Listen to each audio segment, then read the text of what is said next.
شرحنا تكنولوجيا الريف في فيديوهات وبوستات كتير جدا، بس ايه رأيكم انقل لكم اخر تجربة عملتها العربية بتكنولوجيا الريف؟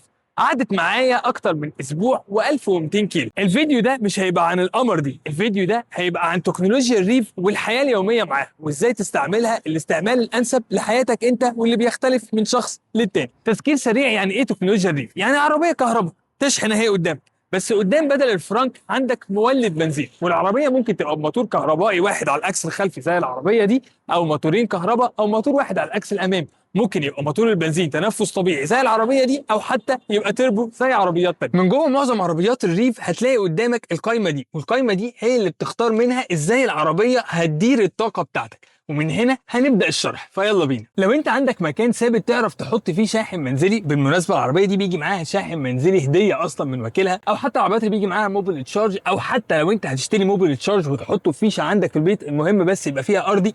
فانت في الغالب هتبقى بين اول خيارين دول. بيور الكتريستي، دلوقتي انت معاك عربيه كهرباء، المولد اللي قدام ما بيشتغلش خالص، هتستعملها كسيتي كار كهربائيه تخلص بيها مشاويرك الصغيره بالمدى الصغير بتاعها، وترجع كل يوم بالليل تحطها على الشاحن تشحنها كل يوم او يوم ويوم حسب مشاويرك. طب انت مشاويرك مش صغيره، بتروح مثلا يوميا من اكتوبر للتجمع، مش عايز سيتي كار يعني من الاخر، يبقى الخيار التاني الكتريستي فيرست.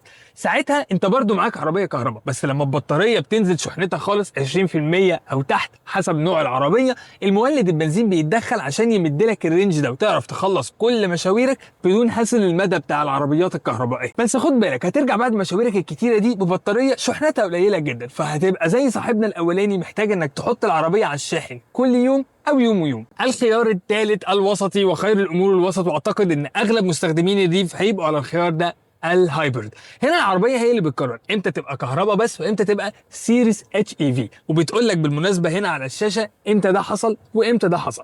في السيريس اتش اي في الموتور البنزين بيشتغل مع المولد الكهربائي عشان يولدوا تيار، اما للموتور اللي بيحرك العربيه اللي هو كهرباء، او يشحنوا البطاريه، وده عشان العربيه تديك احسن استهلاك مع اداء العربيه. ماشي سواقه هاديه، العربيه هتبقى اي في، دوست جامد موتور البنزين هيشتغل، وهتشوف الار بي ام بتاعه بيعلى على حسب دوستك، وده عشان يولد تيار لموتور الكهرباء ويخف الحمل على البطاريه. البطاريه شحنتها قلت جدا، موتور البنزين هيشتغل بس المره دي على ار بي ام ثابت عشان يشحن البطاريه. الخيار الثالث ده مناسب لمين؟ مناسب للشخص اللي جايب العربيه مش عشان يعيش عيشه الكهرباء، هو جايبها عشان من الاخر يوفر في البنزين، وساعتها هتوفر فعلا في البنزين وهتشوف استهلاك تحت الخمسة. بس نصيحتي للشخص ده، لازم برضه يكون عندك مكان بتشحن فيه البطاريه 100% كل فتره، وده عشان تحافظ على عمر بطاريتك زي ما هي بتقول لك هنا مره على الاقل كل اسبوعين. وكمان وده المهم، عشان تخلي دايما شحن بطاريتك عاليه، لان طول ما بطاريتك مثلا فوق 70% حتى لو انت على الاتش اي في، موتور البنزين مش هيشتغل عشان يشحن البطاريه، وبالتالي هتوفر في البنزين اكتر. الخيار الاخير فيول فيرست، وده لصديقي اللي ما عندوش مكان يحط فيه شاحن، لا في البيت ولا في الشغل ولا في اي حته، وساعتها العربيه هتبقى مديه دايما اولويه لموتور البنزين ان هو اللي يشتغل ويغذي موتور الكهرباء اللي بيحرك العربيه مش البطاريه. بس لصديقي ده هرجع وافكرك تاني، وزي ما الاموره دي بتفكرك، لازم على الاقل تشحن العربيه في محطه شحن خارجيه زي ما احنا بنعمل دلوقتي كده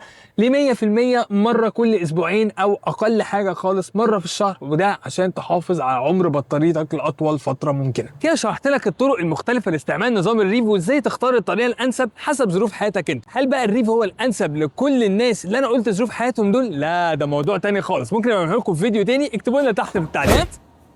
ونسيت القمر دي اسمها فورثينج اس 7 النسخه الريف، ومن كتر ما هي عجباني بفكر ما ارجعهاش للتوكيل. اتفرج بقى على المحتوى الكتير اللي احنا عملناه عليها وقول لي رايك عليه، وسلام.